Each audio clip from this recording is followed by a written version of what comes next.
Hello, everybody and every nobody. Right, hope we're all well today. And we're on day 3 of this piece. And I'm not sure what I'm saying because I haven't woken up quite.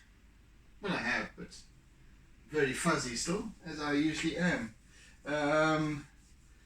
Yes, as many of you might know, I enjoy recording these sessions. I started doing these sessions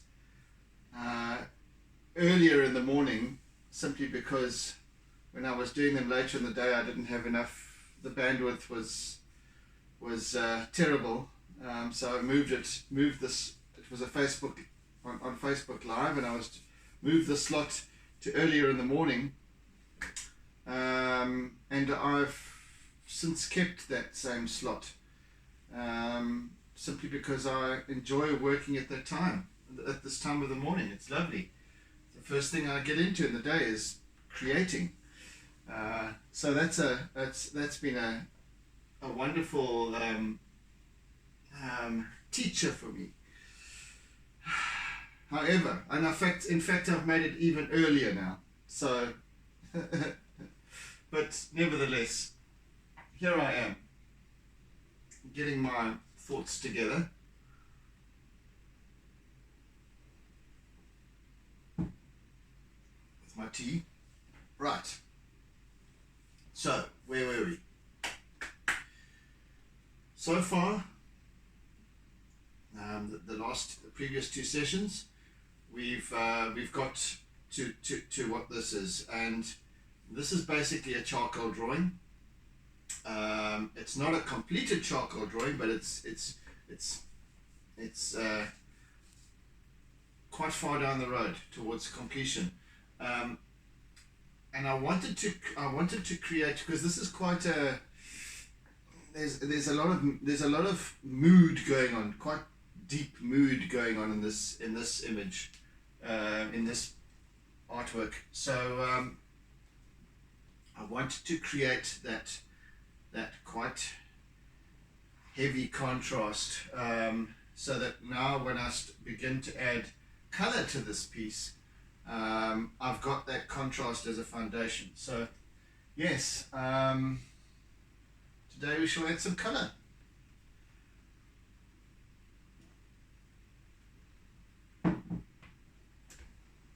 Right. As with all of my pieces, in the beginning, do I have? Oh, I don't have a. Okay, I need some more blue, obviously. Yep, there's a number of colors here that need replacing. In terms of loose colors, that in other words, not the packs of the trays, these things.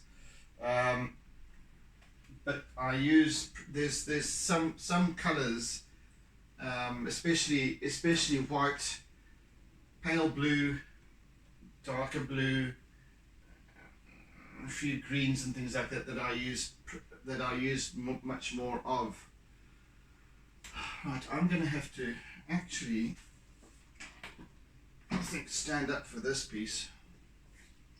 Maybe I can just lower it to there instead.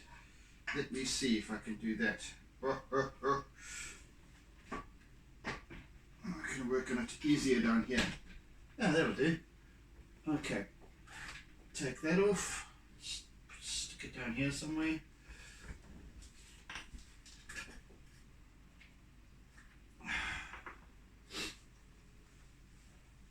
Right, and I'm just going to put a very simple pale blue in the background of this piece.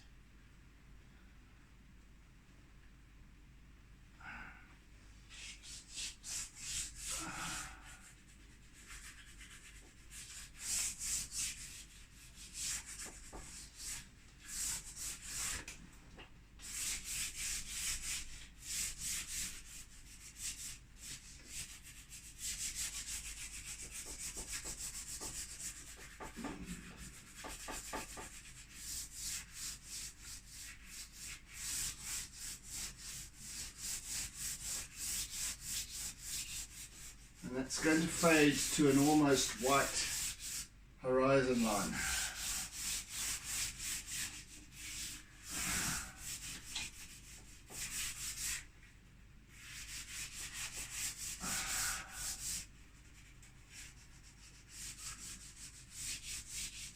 Now by having this long thin strip of blue at the top, in a way, you know, because you imagine this, you know, you want to see the sky almost, you know, complete this huge big bowl, and in every direction that way. And I think when I do leave a little strip of sky like this at the top, it kind of almost, I think it does, almost accentuates, with being long and thin, it almost accentuates that expansiveness of the sky. And it's just its presence, its ever presence above everything that's happening below, always there, infinitely distant.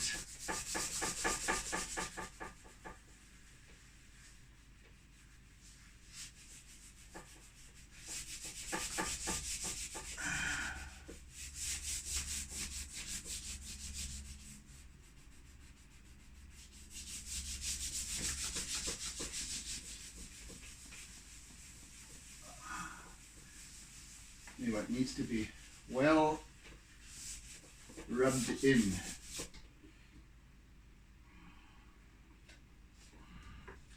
A little bit of paper massage.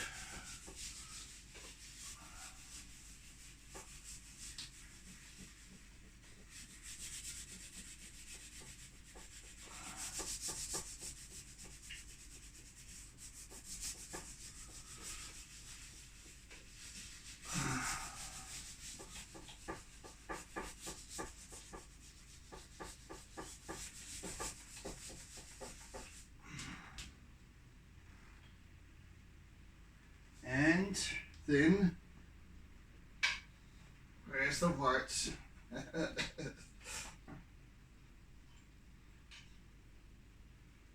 Okay, so you're not, oh, there you are.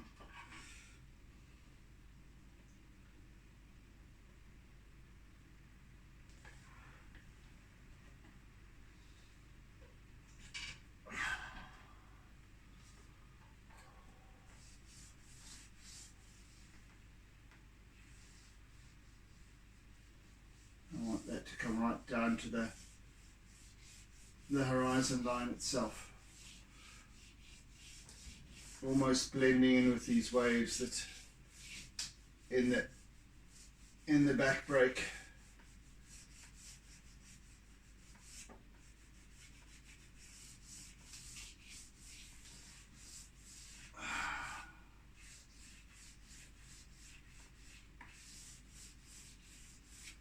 See how that works out.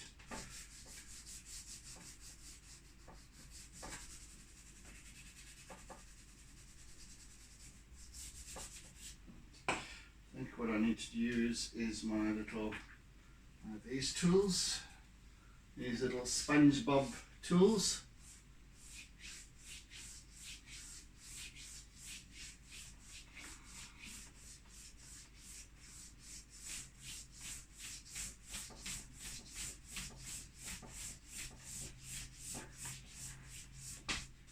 Just smooth everything out.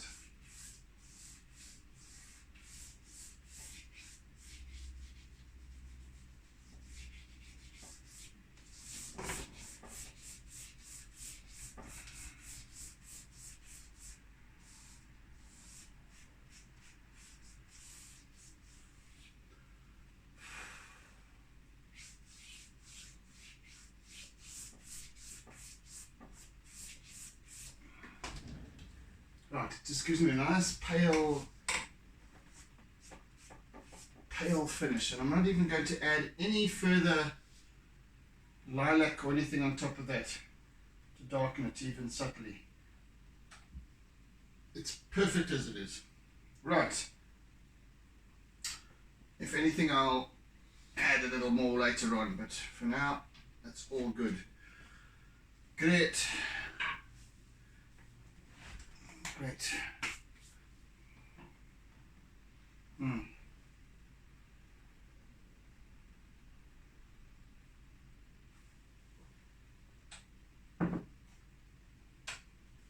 If you can imagine the time of day,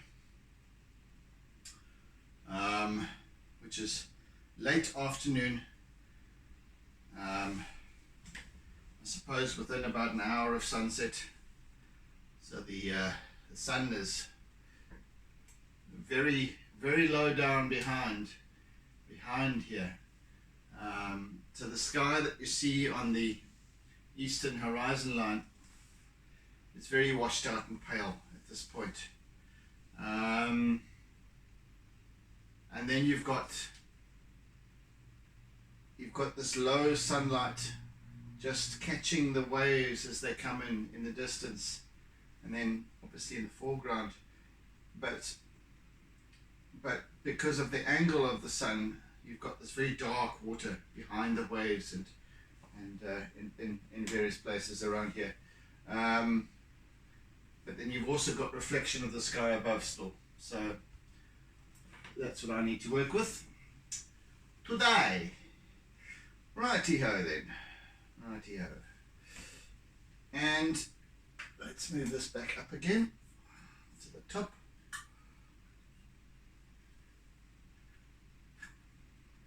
Okay, we'll just change them around then, because why not?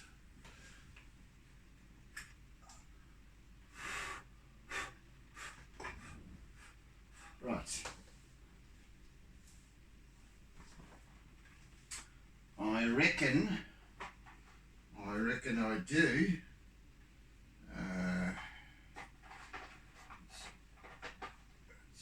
Green I want to use. There's another green I want to use. There's a brown. There's another green. I won't be using any of the pale greens. There's a brown that I want to use, and all these are little pieces that need to be replaced now. These little buggers, and I shall do so forthwith. You see? Right, that's that colour, that pale electric lilac. See, some of these colours I don't know if I'll be able to replace them. Anyway, we'll try. And of course my very dark blue. And that blue.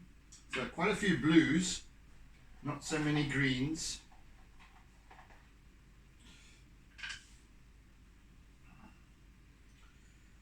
Right, I think, and that green there. That's a bit darker green. Right, I think we have enough to work with.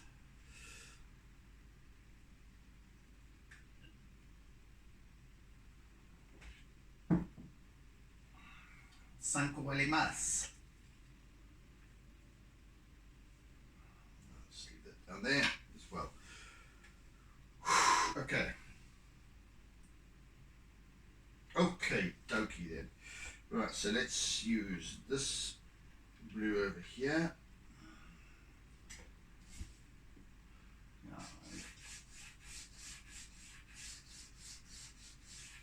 There are a number of colours that need replacing now.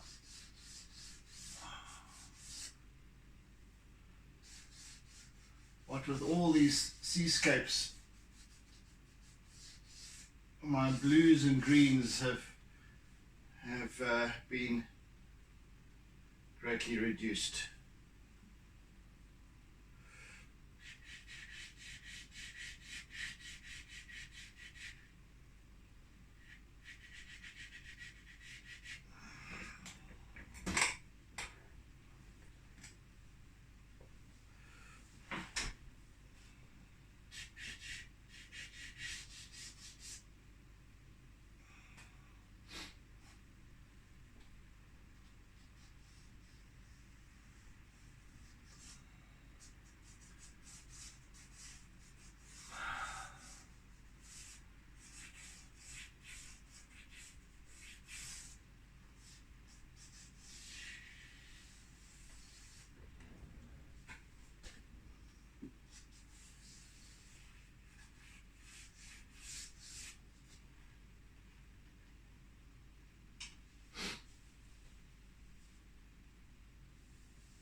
just to fill in a little.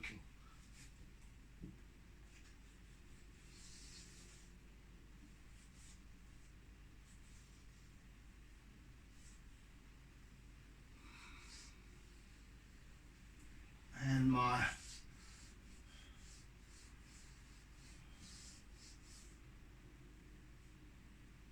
indigo, cobalt / indigo.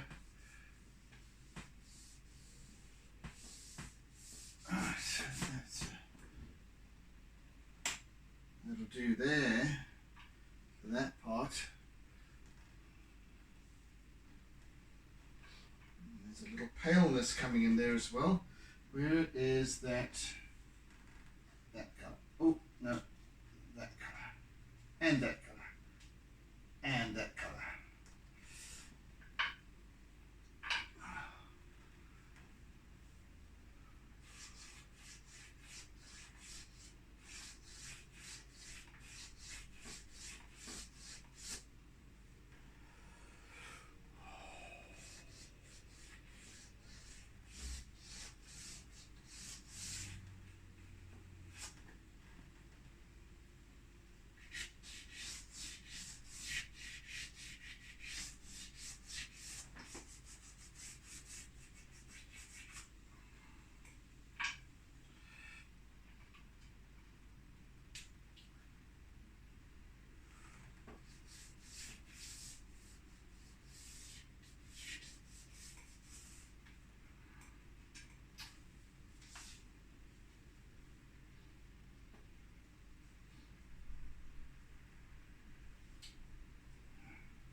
Right. I'm happy with the way that's just going for now. I don't need to work it any further just yet. So we're just getting another layer going here, that's all right now. Right, so this is a lot of very dark, so I'll be using this cobalt, indigo, dark, deep, midnight blue, quite extensively against the front of this wave over here, and then stretching out over there.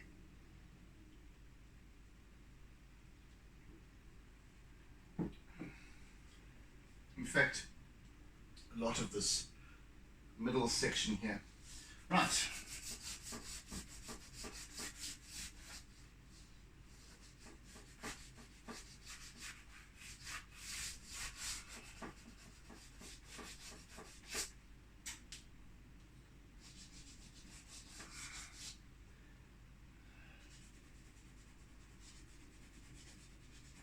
It's not quite as chalky, this piece, as other colours are in terms of pastel, but that's the trick.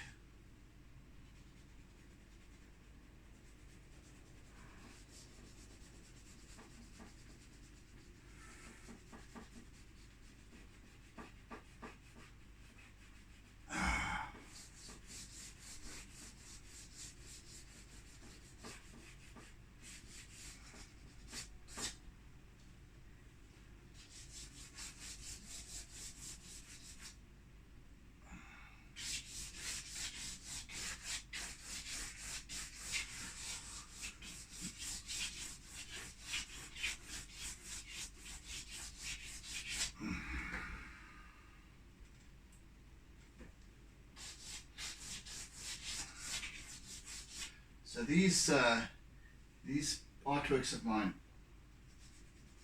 will appear to be purely pastel, but it's only when you look closer you'll see that the so you can be forgiven for assuming that they're just pastel artworks, but when you look closer you'll see that the charcoal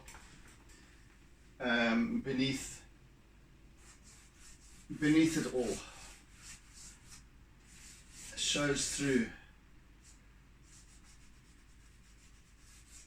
very strongly, actually.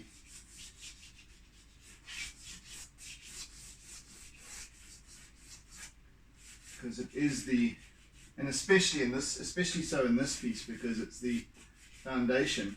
Charcoal forms a stronger foundation than it has in previous pieces. Previously I would simply create the composition, some contrast, light and shade and so on, and then move on.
Right. And I also want to now, on top of that, as we start to encroach more on the foreground, the greens start to become more prominent.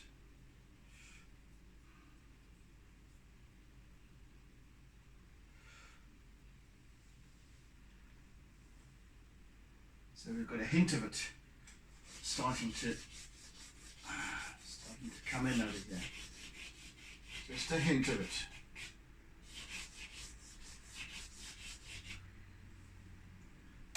So it starts to soften from the dark blue to the sort of mossy, deep greens and so on, aquas. As I was saying in the previous, last week's piece,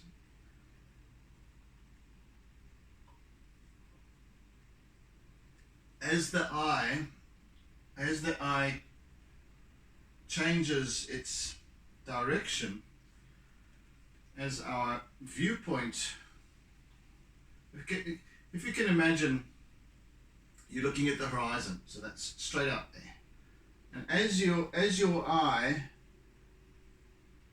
in order for your eye to reach the foreground, it has to change. It has to traverse through its trajectory through maybe 20 degrees, sometimes closer to sort of 90 degrees if it's right down at your feet.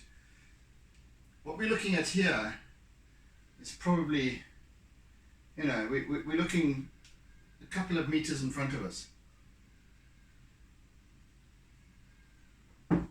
So between what we have out there at backline and, well, especially between this middle break here, what we have between there, which is dark blue, and the facing surfaces are still catching sunlight. So there's a little bit of green there, which I'm going to tackle later on the facing surface of some of these waves that are starting to curl.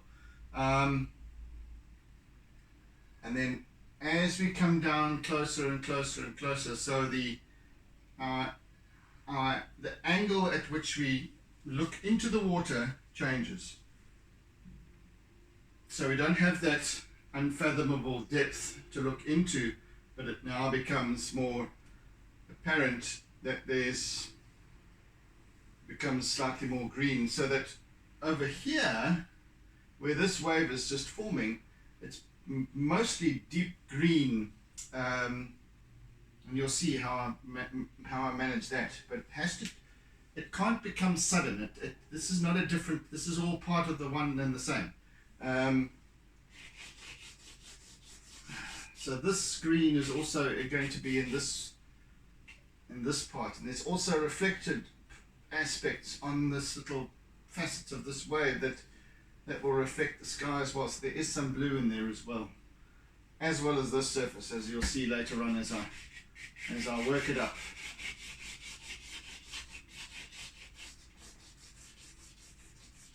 So I'm really literally just feeling into this piece now, feeling what I see, and interpreting what I feel.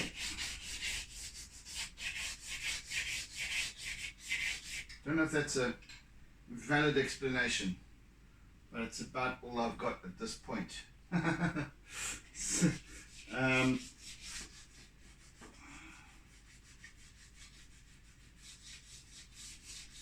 You see, I believe, I always maintain, and I know that many of you don't. Many of you like to just watch me what I'm doing in terms of what I'm creating. Some of you just like to listen to my prattling.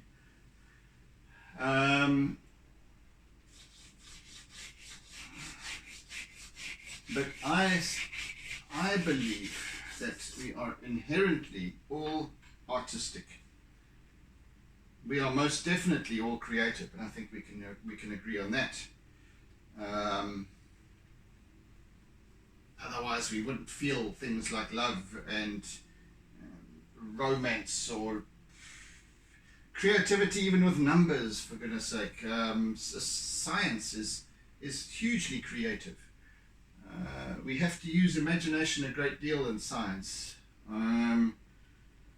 In order to devise formulas, in order to perceive what might or might not be. So it's everywhere. We definitely are creative. Now, I believe that we are also for the same reason perhaps, we're also artistic. Because, and that to varying degrees, because we have taste. We have taste in terms of color. Some of us don't, but in terms of why, or in fact, yeah. Even if we don't seemingly have taste, I mean that's only according to the people, those of us who don't have the same taste.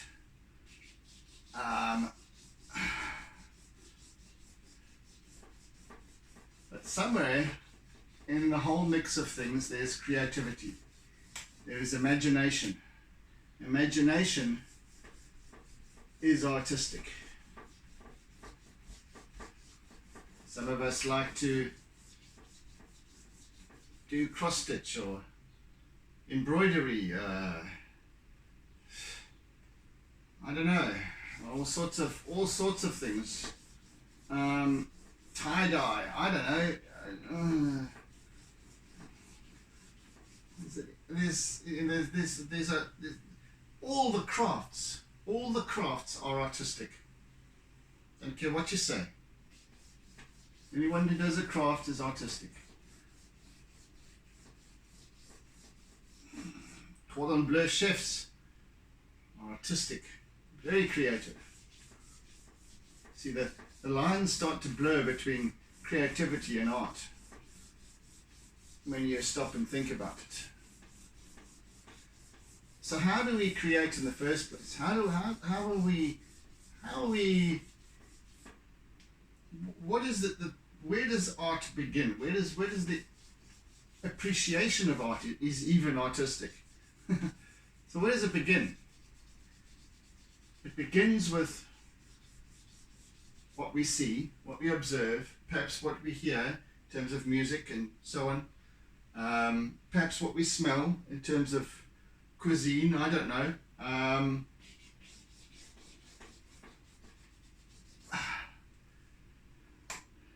It begins with that. It begins with what's there, what we start to perceive, what we start to observe then.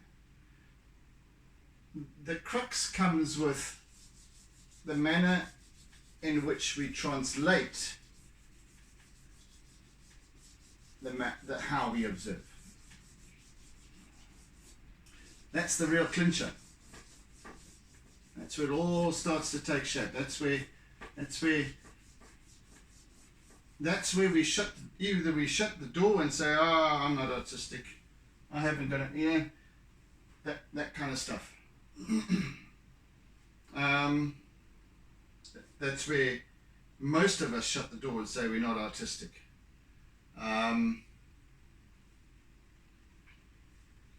Because we've been accustomed to believing that we've never been taught anything in terms of art. We've never been, or we've been discouraged. Teachers have told us when we were young that we're useless as artists. So, and so we believed it. But what did we do when we were kids? I believe that perhaps 99.99999% of us all picked up paint or something and got creative, got artsy when we were kids.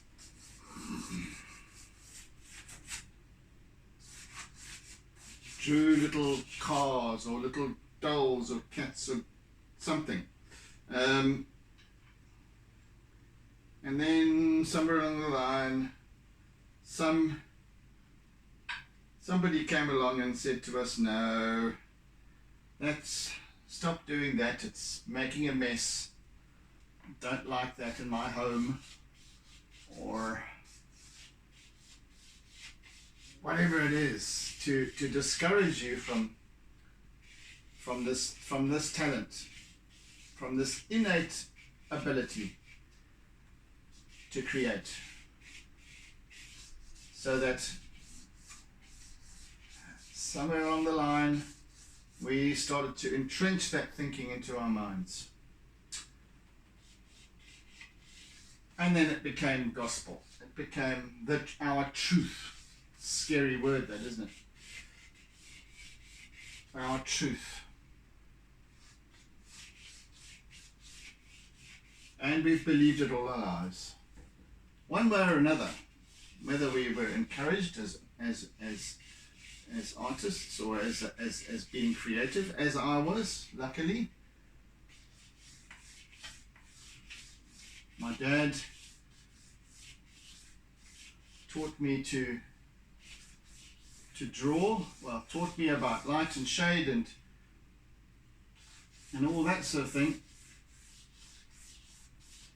Most definitely. So, and I think I picked up some of my ability and my talent from my dad. Much of it, in fact, I have to thank my dad for. So,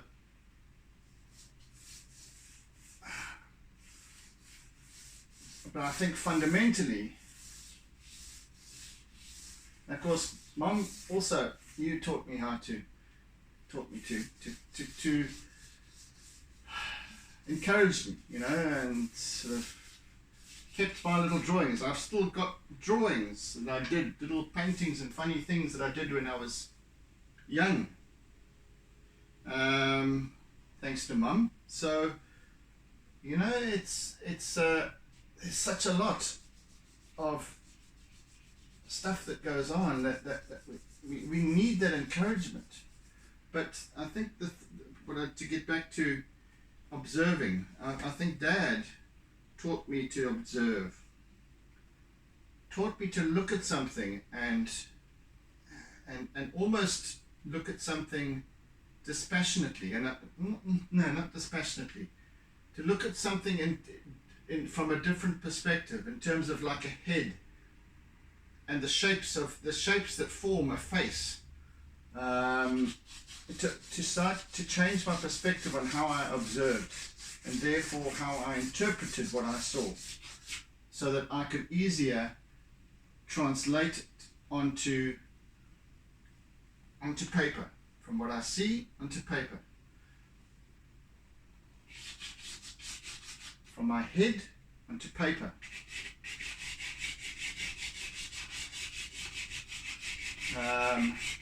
Some time back I shared a drawing that I'd done of a ladybug, whatever you want to call it. And it was, first of all, when I saw it, when I think, Mum, you brought it out when you came out to South Africa, Cape Town. You'd found it somewhere. Or rather, it was in a jotter that I had, or something like that. Anyway, so there was this little cutout of a I don't know where it is now. I'll put it somewhere safe. Put it somewhere safe. So there was this little cutout of a ladybird. First of all, I thought it was a tortoise because of its proportions. But I remembered, of course, I was only perhaps 5 years old when I drew it. When I drew it, it was done with. Had I painted it or had I drawn it with? I think with crayons. I must check again.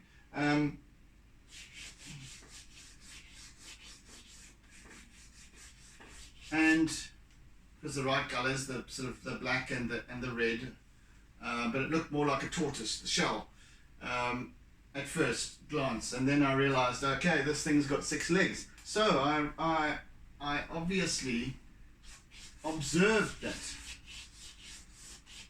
insects have 6 legs. That's the fundamentals of just simple observation.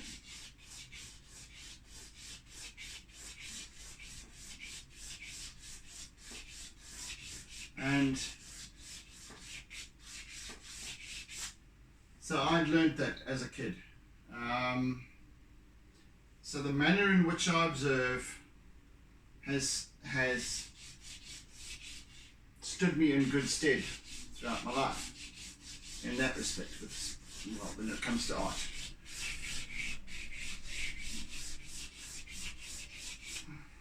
I took it for granted. I simply accepted that's what it is. I observe in that manner. Period. I don't even question it. And yet we all observe differently, don't we? Each and every one of us observes and interprets and has experiences that are different from the next person. Monumentally different from the next person.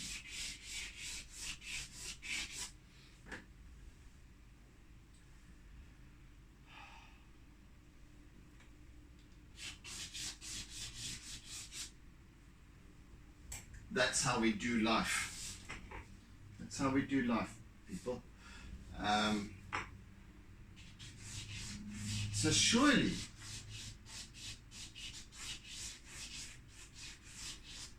if we are led to believe at an early age that we aren't artistic, that we can't create, that we take on board these stories, we believe them, and we stand by them for the rest of our lives, in most cases. But then one day we might pick up a piece of charcoal or have an interest in embroidery or something, and we're following patterns, but we're creating.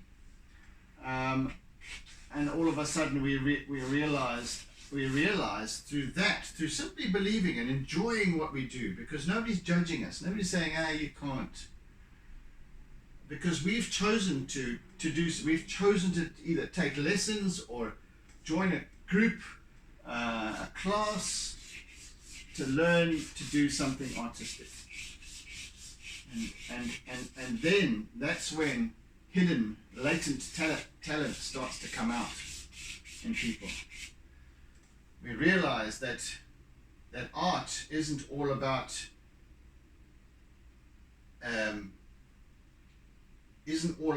interpreting and drawing exactly what you see, and it must look like that exactly. There's the wonder of abstract in everything, not just in art. How do we get entrepreneurs that don't think in the abstract? Don't think differently. You don't want to paint and draw between the lines. Think about it. Think about it. We would not have innovation if it wasn't for that.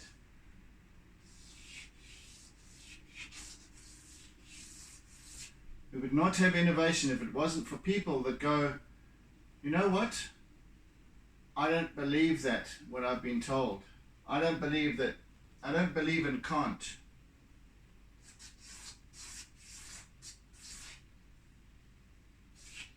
Am I making sense? Because once we can start to get that, we can start to break down those limiting patterns of behavior that have always been with us, that say, you can't do this or that or whatever. And it doesn't apply to just art. I'm just using art as the means, the mechanism to describe to you, or relate to you what my point is.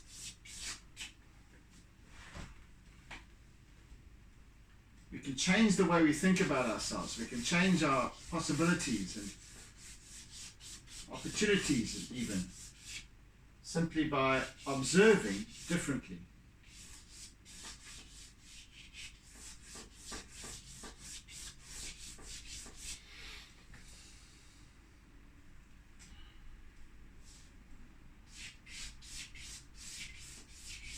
You see, this water surface, this ocean that I'm depicting here, is very different from the reference image that I'm working with, because I'm not looking to replicate it. I'd just print out a big photograph. It's the same thing if I wanted to. This is my interpretation according to what I've observed in terms of how light changes as we shift our gaze through increments. And so this is my story, this is my interpretation. Yours, as the observer, have your interpretation based on what you see me doing.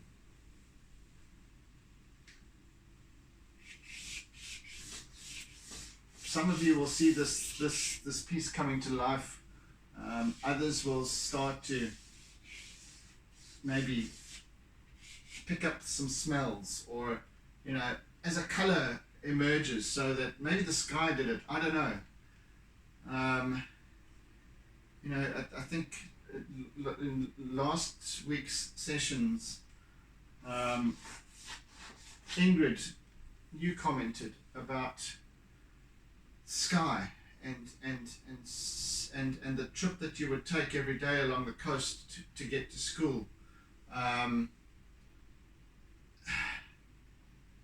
what that represented to you and has always represented. So it's a very personal thing. A certain color, a certain texture will bring forth a whole bunch of interpretations, emotions, the list goes on.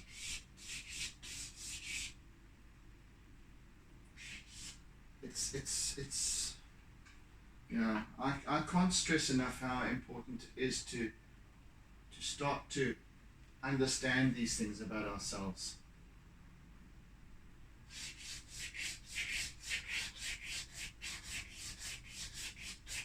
See, I'm using my charcoal as well because there are certain parts of this still dark, and I don't want to use black, so it would make it too contrasty, too dark. And the charcoal kind of blends quite nicely with the pastel as well, without obliterating it, if you know what I mean.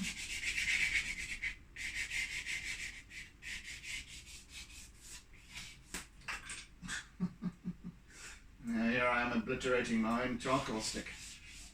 Okay, maybe I needed to.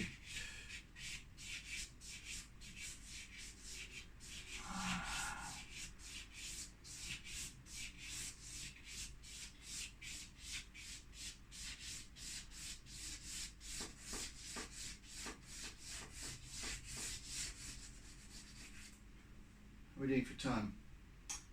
Okay, we've got about 10 minutes left today.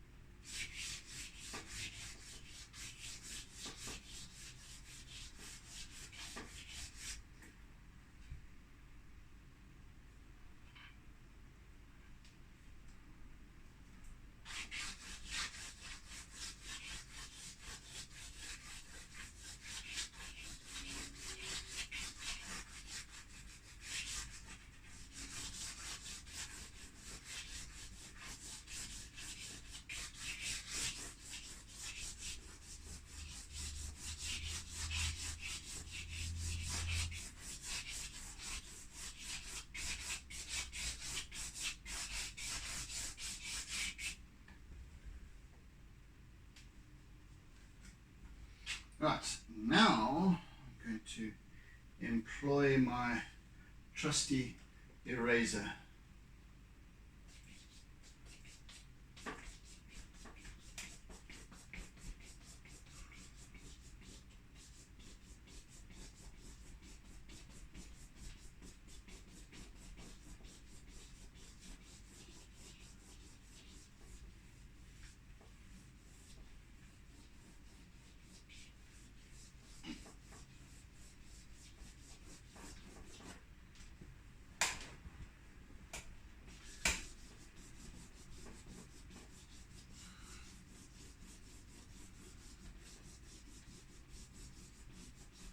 I'm by no means anywhere near complete with this area here. I'm just getting this. I call it a layer, but it's not, because you can see everything that I've added beneath as well, all at the same time. But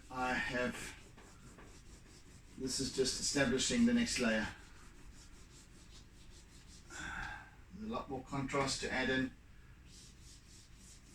and ultimately it will come together, come to life more with line, with my line work, etc., etc. I've been neglecting this side of the page, especially down the center.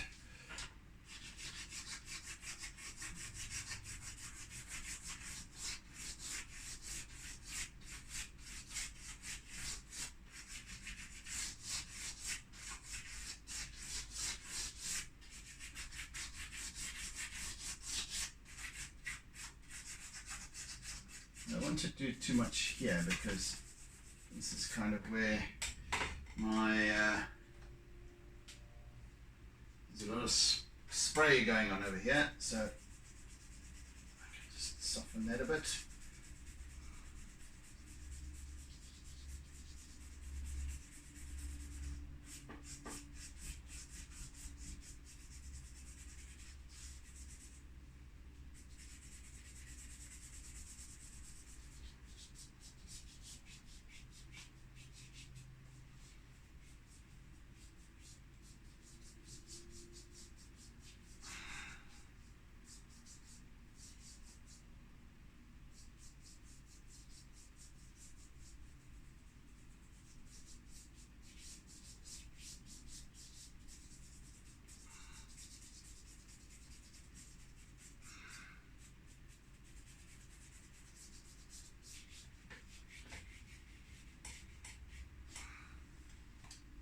So far, so good.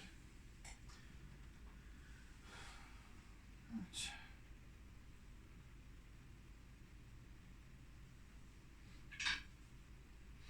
Now. How now, brown cow? How now, brown cow? Brown. A little bit of brown in here. Okay, you won't be able to see it much, but I just want to, there's quite a strong hint of it in here.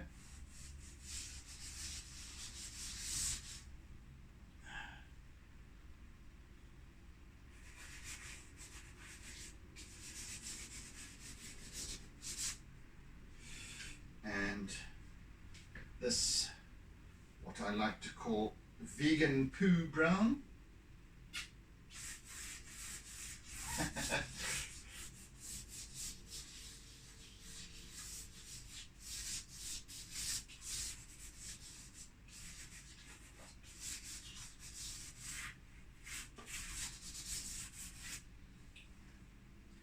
Just a wee bit there, a wee bit here, just to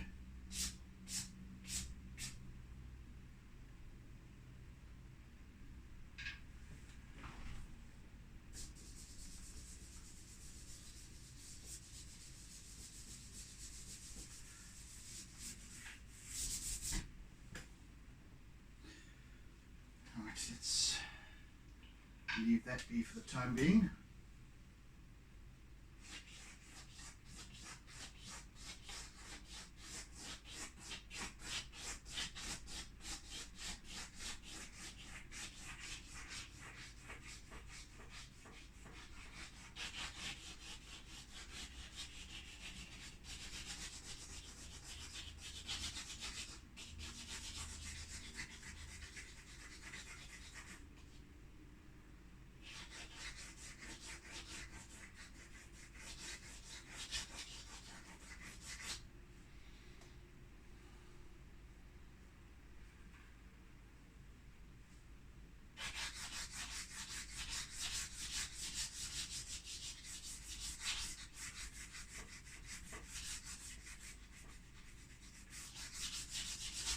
See now, excuse me, in this part of the wave, slightly different tilt and direction and what have you, we have more green, deeper green and mossy green.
there's a lot of jade going on in here, and that will become much more apparent as we go.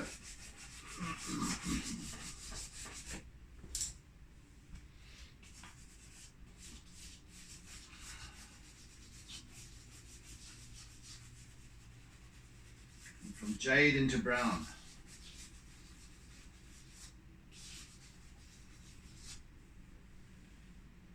This wave picks up all the soil, the sand beneath it,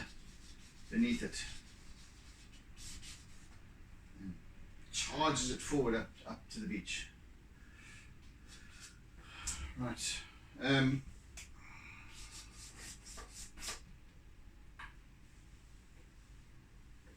Okay, guys. I think that for today, this will suffice. I think this will suffice. We have added color, and it's transformed this piece, hasn't it? It's made quite a substantial difference visually.